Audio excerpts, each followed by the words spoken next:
Hi everyone, I just wanted to take a minute before I run off to see Matilda at the theatre, yay me, to congratulate you all on handing in your assignments.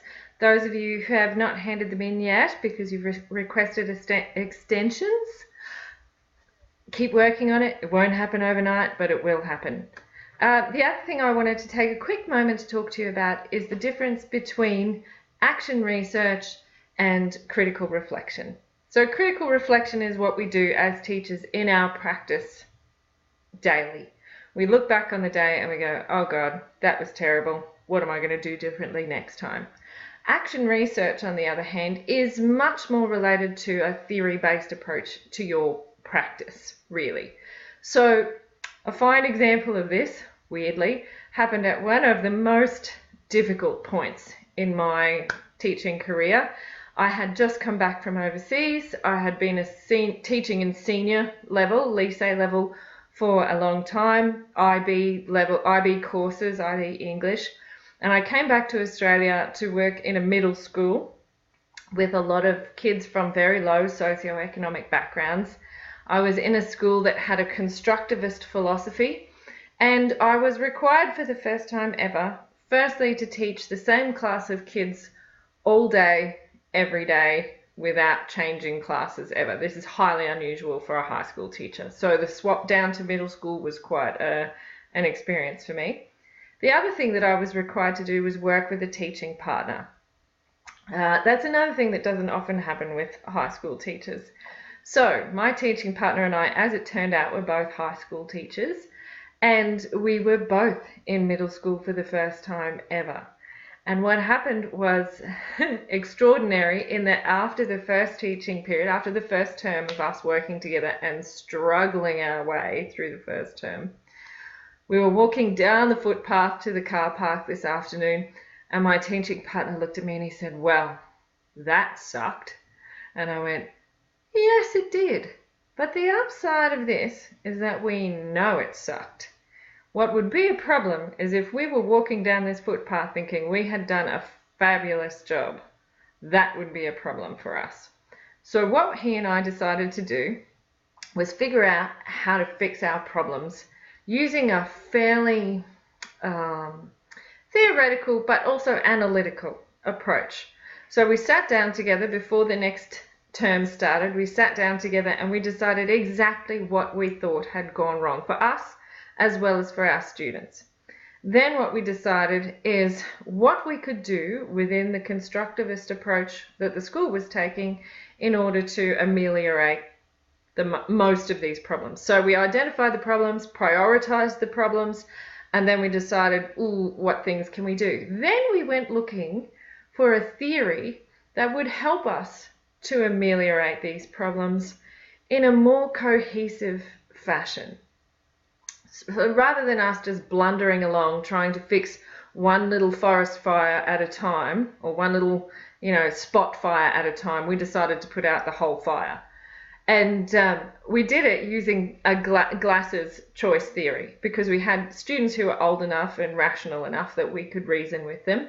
And we approached all of our problems from the point of view that our students were aiming to achieve something by their behaviour. And we went about figuring out better ways for our students to get what they wanted without us having to punish them for it, basically. So along came Glasser. We had class meetings with regard to that the students ran, and it was all about how the class is running, what we could do to make it run better. We had, as I've previously explained to some of you, we had themes each term, and the students got to tell us what they wanted to learn in association with each of these themes. And it was amazing, some of the things that came up. So, for example, some of them wanted to learn Shakespeare. And I said, are you sure? Shakespeare is not simple. And they said, of course we want to learn Shakespeare. Everybody learns Shakespeare, and people think we're too stupid to learn it. So, lo and behold, in the context of learning to do a persuasive piece of writing, our students studied the Henry V speech, where he says, we few, we happy few, etc. So our students had a great deal of control over what they learned. They set their own learning goals for each subject, and every time we asked them the questions, what was your goal again?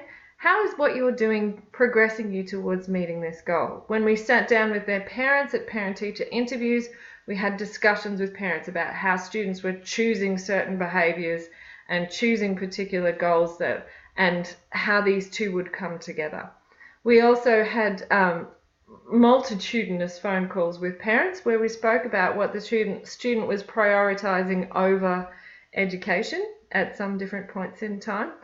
And ultimately, by using Glass's choice theory within the context of a constructivist world, constructivist school, we took these students who had never experienced any kind of constructivism ever before and were quite a disparate group of students. We took them and turned them into a really cohesive, functional, social class. And it was amazing to see the difference, not only in their grades at the end of the year, but also just in their personalities. They were so much more confident and capable, and they were willing to have a go at things instead of have a go at each other. You know, so it was a really fabulous experience, and it wouldn't have happened had we not sat down and looked for a theory that was going to help us address the problems that we were experiencing. So it was one thing for us to be reflective and show some level of critical reflection where we went, well, that sucked. And it's another thing altogether for us to sit there and say, what theories are already in existence that we can use to help us address our problems? Because we don't need to reinvent the wheel. So the combination of theory and reflection is what happens when in action research. Okay, and we measured our results. So that's another element of research, obviously.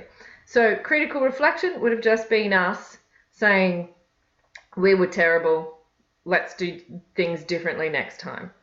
Action research was us going, yes, we were terrible, let's approach this in an analytical fashion, let's apply certain theories, and let's move on from there. So lo and behold, without even knowing that that's what we were doing, that's what we did. So I'm here to say to you that even though teaching gets madly busy sometimes, and you learn all these theories at university and you think, I'm never going to need this stuff, there will come a time one day when you will use it, whether you think you do or not.